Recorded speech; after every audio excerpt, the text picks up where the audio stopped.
Hello，大家好，这里是小布尔。对比了一下最近更新的内容，我认为比起单纯的逗蛐蛐，还是讲点实在的更受大家欢迎一些。所以今儿个咱们就来讲一讲最近狂刷战绩的这个雅星105火箭弹。雅星这个名字取自老乡们之前的领袖。根据此前发布的视频呢，老乡们向全世界展示了他们自产这个玩意儿的过程，但实际上雅星火箭弹并不是一款土造的武器，它的原型就是我们现在看到的这个 PG7VR 弹头。这款制式的 RPG 弹头最大直径是105，装药呢也是 4.5 公斤。这些数据就可以证明雅星完全仿自于这款弹头。它的穿身在对付没有爆炸反应装甲的坦克的时候有750毫米，在对付有爆反的坦克时，穿身则降到了600毫米。所以根据俺寻思之力啊，我猜这个串联弹头前面的小的部分呢，穿身是150，后面大的部分呢，破甲深度是600，二者加起来呢才是750。总之，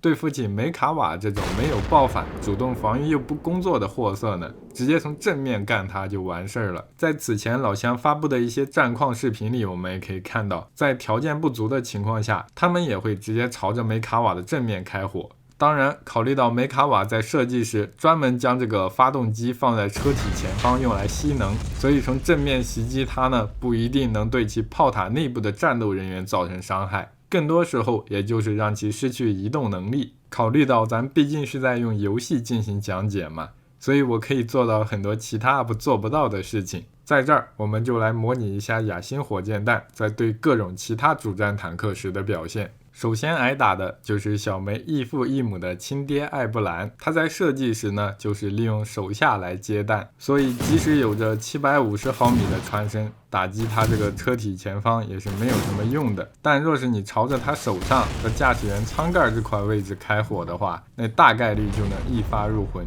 然后另外两个一起登场的高富帅呢，就是挑战者和勒克莱尔了。他俩都有复合装甲的设计，所以扛750破的火箭弹不是太大的问题。但是呢，这俩玩意儿的设计思路和 M1 完全相反。他们的复合装甲安装在车体的手上部分，这个手下也就是我们常说的裤裆啊，几乎可以说是没有什么防护，所以雅星105对这两款坦克正面的其他位置都不会造成太大的破坏，只有在准确命中手下的时候才能给其造成暴击。然后第四个登场的豹豹，它车体前部装甲设计的就很好，并不像其他的车子顾了上面不顾下面，光看这个防弹外形就能知道其手上和手下都有设计用来扛弹，其内部的复合装甲也是同时填满了上下两个部分，所以想用亚星105从正面打击这个玩意儿就有些牵强了。如果你能找到机会的话，最好还是绕到侧面，毕竟再强的坦克，它的侧面也扛不住破甲深度有750毫米的火箭弹呀。